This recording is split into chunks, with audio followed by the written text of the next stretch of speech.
নিয়ত করেছিলেন পবিত্র হজ পালনের, তাওয়াফ করবেন মহান আল্লাহর ঘর, আর দু চোখ ভরে দেখবেন শেষ নবীর স্মৃতিপূর্ণ মক্কা মদিনা। কিন্তু বিমানবন্দরে যেতেই বাধে বিপত্তি। শুধুমাত্র নামের কারণে তাকে আটকে দেয় ইমিগ্রেশন কর্মকর্তারা। এমনকি বিমানের পাইলটও তাকে নিতে অস্বীকৃতি জানান। তবে তিনি দৃঢ়ভাবে বিশ্বাসী, মহান আল্লাহ নিশ্চয়ই তার খাস নিয়ত কবুল করবেন। কিন্তু তাকে ছাড়াই উড়াল দেয় ফ্লাইট। অবশ্য মক্কায় অবতরণ করতে পারেনি বিমানটি, ফিরতে হয় যান্ত্রিক ত্রুটির কারণে। মেরামতের পর আবারও উড়াল দেয় বিমান, কিন্তু আবারও দেখা দেয় সমস্যা। বাধ্য হয়ে দ্বিতীয়বারের মতো ফিরে আসে ওই উড়োজাহাজ।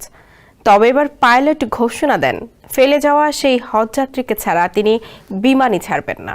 শেষ পর্যন্ত ওই ব্যক্তিকে নিয়ে নিরাপদে সৌদি আরব পৌঁছায় সেই ফ্লাইট। আল্লাহর প্রতি অগাধ বিশ্বাস আর নিজের নিয়তের প্রতি দৃঢ়তা কিভাবে একজন হজযাত্রীকে মক্কায় পৌঁছে দিয়েছে, সেই গল্পের বিস্তারিত জানাচ্ছেন আহমদুল্লাহ শিকদার। এখন যে কোনো ব্র্যান্ডের পুরাতন এসি বদলে নতুন ওয়ালটন এসিতে উপভোগ করুন 25% ছাড়।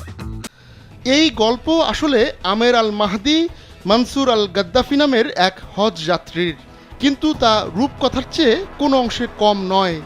মহান আল্লাহর প্রতি তার ঈমান ও বিশ্বাস এতটাই দৃঢ় ছিল যে শেষ পর্যন্ত তার বলেই পবিত্র নগরীতে পা রাখতে পেরেছেন তিনি। অথচ লিবিয়ার এই যুবককে শুরুতে নিতেই চাননি বিমানের পাইলট। বিমানবন্দরে গিয়ে নামের কারণে শুরু হয় এই বিপত্তি। বিমানবন্দরের কর্মকর্তারা আল গাদ্দাফি নামের কারণে আমেরকে আটকে দেন।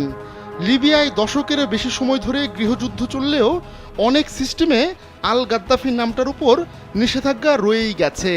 আমেরের সঙ্গে যাওয়া সবাই ফ্লাইটে উঠলেও তাকে আটকে রাখা হয় কাউন্টারে।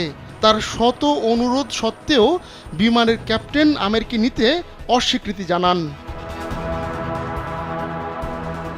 কিন্তু আল্লাহর প্রতি অবিচল বিশ্বাস থাকা আমের জানান, হজের উদ্দেশ্যেই তিনি বের হয়েছেন, সেটা না করে ঘরে ফিরবেন না তিনি। কিছুক্ষণ পর বিমানে কারিগরি ত্রুটি দেখা দেয়, ফিরতে বাধ্য হয় ফ্লাইটটি। সামান্য কিছু মেরামতের পর আবারও উড়াল দেয় সেই বিমান, কিন্তু ফের দেখা দেয় সমস্যা। পরে বাধ্য হয়ে দ্বিতীয়বারের মতো একই বিমানবন্দরে ফিরে আসে ফ্লাইটটি।